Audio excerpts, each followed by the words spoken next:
Welcome to today's video. Today's video, another impromptu video. Tonight is hamburgers and French fry night. And this isn't about the hamburger recipe or the French fry recipe, it's the tools to do the job. Have a Weston hamburger maker. This is the dual maker. And this was on sale. It was $44. I think it listed it for 50 something, while the single hamburger maker was 30 bucks. So I figured, hey, if you can make two at a time, that's not so much the case because you only got two hands. You can only make one burger at a time, and you can't have two people work the same machine. But I got a good deal.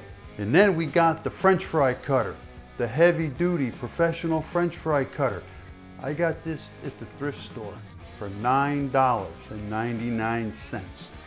And everything was in the box. It was missing one nut for the handle, and I think Home Depot 47 cents. I got another nut, put it on there, thing works like a champ. Now this thing lists for $69 with the 1/2 inch French fry cutter and the 3/8 French fry cutter. This only came with the 1/2 inch. I bought the 3/8 cutter blade and I bought the 1/4 inch cutter blade, each for $22 a piece. So even for a 3-piece set, I came in under the price of a 2-piece set. And this thing works great. So let's show you how these things work. They are fabulous. This isn't about the hamburger recipe or anything like that, not how to cook anything, it's how to prepare it.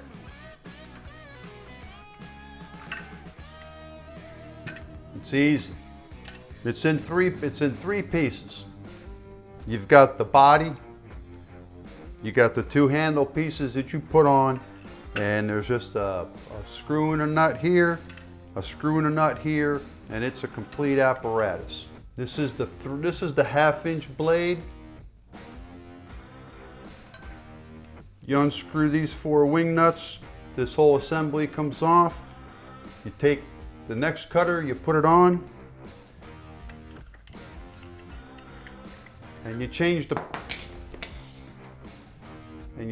plate that pushes.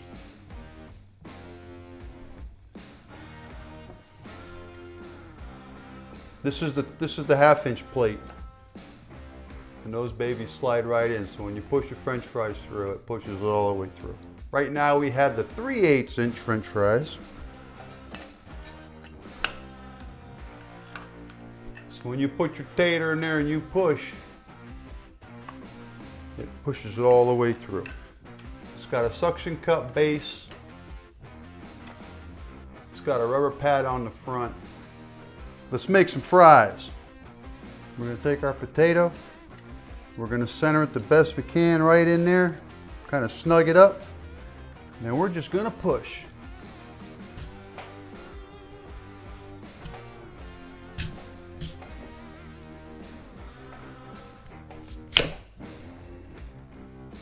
And there you go, 3/8 inch French fries. Let's do it again.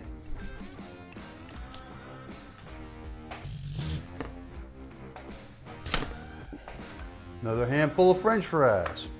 Another handful of French fries. Now I'm doing this on a towel. There is a suction cup that would keep this thing from sliding, but it doesn't take a whole lot of force to get that tater to go through here. Once you get it started,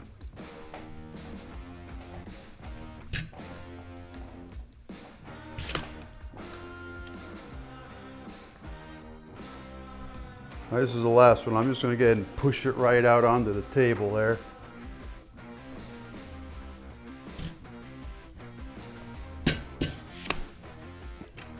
There she is.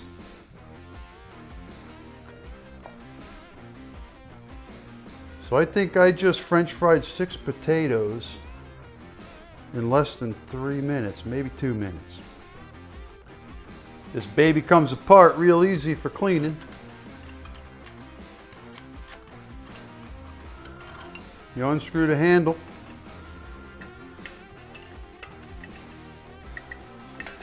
You pull out the push plate. You We got 4 wing nuts here with lock washers.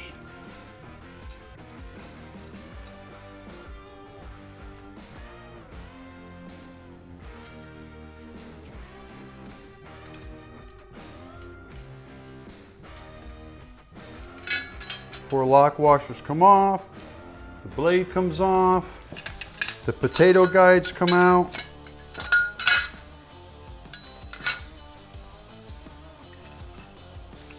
Now when I store this, I put it back in the box. So the rubber suction cup comes off. We're going to take this wing nut off the handle. Take this wing nut off the handle.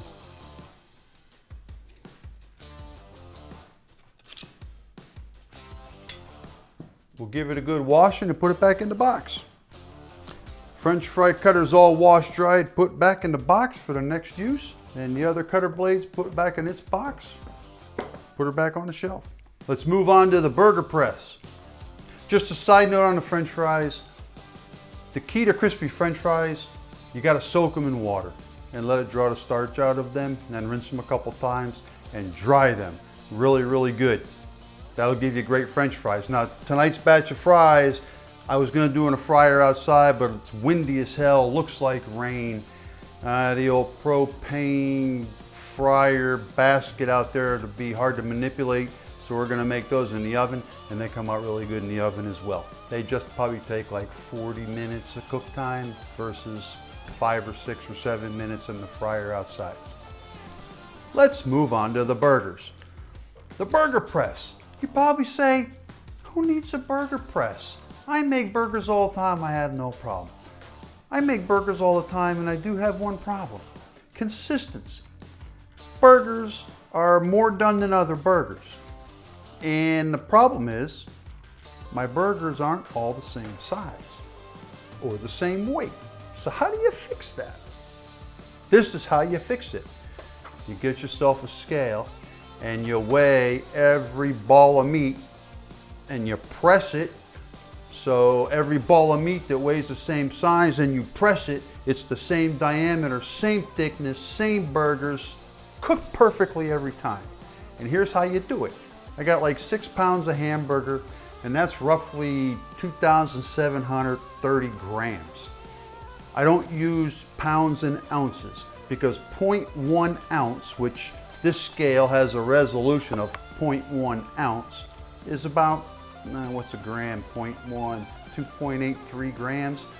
So I'm sure the resolution on 1 gram is much tighter than the resolution on 0.1 ounces. I don't know when this thing rounds up or down.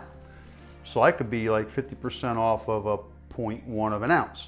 So do it in grams. We like 6 ounce burgers, which is 6 ounce burgers, 170, 171 grams. So whatever the gross weight of all the beef is, we're gonna go ahead and divide that by 171. And that's how many burgers we're gonna get. And we're gonna press them. Now this press is adjustable, and this thing works great. And we'll get into the mechanics of this right now.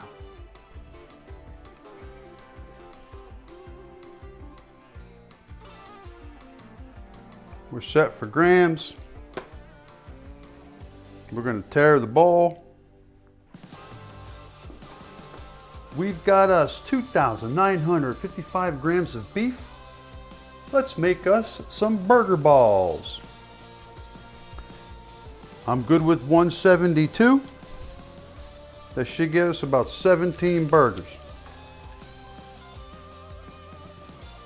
We've got 171 grams of beef balls. And I ended up with a little ball of 55 grams left over. So all we did was pinch a little piece off and gave each meatball a little tiny hat. Let's press them. All right, your burger press is adjustable. You got this screw piece in here that pushes the plunger down or lets the plunger go up. There's a spring in there. And what you want to do, when the spring is all the way pushed in, you want about 1 inch of depth. And that looks pretty good.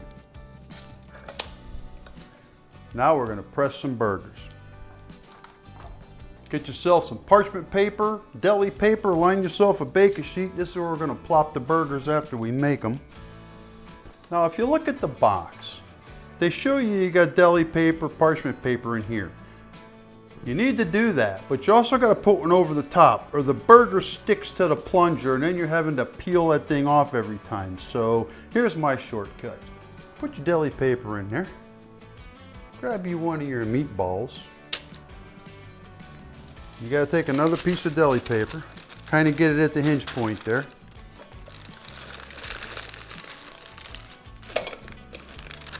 Press it down and then hit the plunger.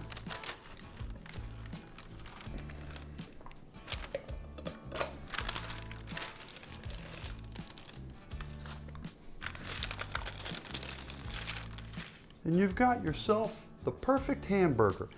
And every hamburger you make is going to come out the exact same size, diameter, and height.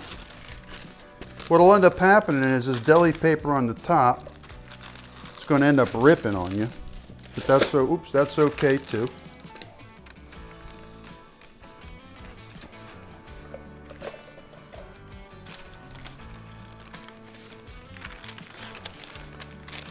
I mean, that burger is perfect. You couldn't ask for a better burger. I don't know if you noticed, there's screw holes. There's one here, and there's one behind each one of the lids. If you were to screw that to a workbench or a work table, you could really save yourself a little bit of effort on that. The uniformity on these burgers is amazing.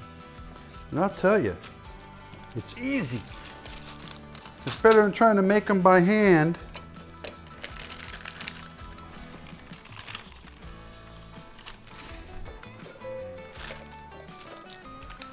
There's no guessing. You weigh the burger, you throw it in the press, you squish it, you're done. Once this deli paper or parchment paper gets soggy is when it's going to rip on you. Just get yourself another piece. And I guess if you want to be super fancy, you could cut yourself squares like you get at the grocery store.